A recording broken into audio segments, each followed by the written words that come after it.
دوه وختونه چې د شپې وخت وي او په دغه وخت کې د ښځې شوق راوچت شي، د ښځې چې د هغې کوروالي ته زړه کېږي، خو په دغه وختونو کې ډېر زیات احتیاط کول پکار دی. دغه وختونه کوم کوم دي تاسو به هم په دې ویډیو کې وګورئ. قدرمنو، د ښځې خاوند رشته الله پاک دومره پاکه جوړه کړې ده چې که دوی کوروالي کوي او هر څه کوي، خو چې هغه په صحیح اسلامي طریقې سره وي نو هغه په عبادت کې حسابېږي. خو ځینې خلک بیا داسې خبرې هم کوي چې داسې خبرې پښتنو ته مه کوئ، داسې خبرې پښتنو ته ویل ښه نه دي او دا ویډیوګانې هر څه ګوري. نو بالکل داسې خبرې کول ښه نه دي، خو نن سبا داسې وخت دی چې په دې هر څه باندې پوهول ضروري دي. که یو انسان په دې هر څه باندې پوه نشي نو هغه ته وروسته بیا ډېر زیات مشکلات او تکلیفونه پیدا کېدلی شي، چې د دې موږ چشمدید ګواه هم یو. موږ داسې ډېر خلک لیدلي هم دي چې هغوی ته بیا ډېر زیات تکلیفونه وي. نو د ټولو نه اول خو تاسو سره هغه دوه وختونه شریکوم. قدرمنو، کله چې هم یو انسان روټۍ کم وخوري، چې په کمه روټۍ تاسو وخوړله نو تاسو دغه تجربه کوئ چې په دغه شپه باندې که تاسو کوروالی کوئ، ستاسو کوروالی ته زړه وشي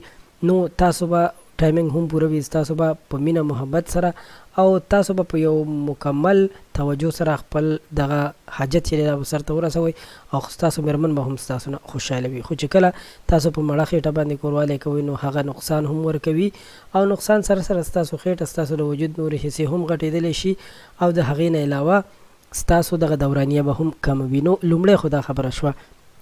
دویم دا خبره ده چې هر کله د شپې اخیري حصه وي، یعنی سهار ته چې نږدې د مانځه نه مخکې کومه حصه وي، دغه وخت کې ښځه او خاوند خوب کړی وي، ریلیکس هم وي او دغه ریلیکسیشن دومره فایده ورکوي چې کله دوی دغه حاجت پوره کړي، د هغې نه پس ولامبي، بیا مونځ وکړي، نو دغه یو خاص د خوشحالۍ لمحه هم وي، ځکه چې الله پاک ته سر به سجود شي، الله پاک ته ودرېږي. نو دغه هم ډېر زیات ښکلی وخت وي. په دې دوه وختونو کې پکار ده چې په مینه محبت سره خپل حاجتونه ښځه او خاوند پوره کړي. یو جهان مننه، امید لرم ویډیو به ستاسو خوښه شوې وي.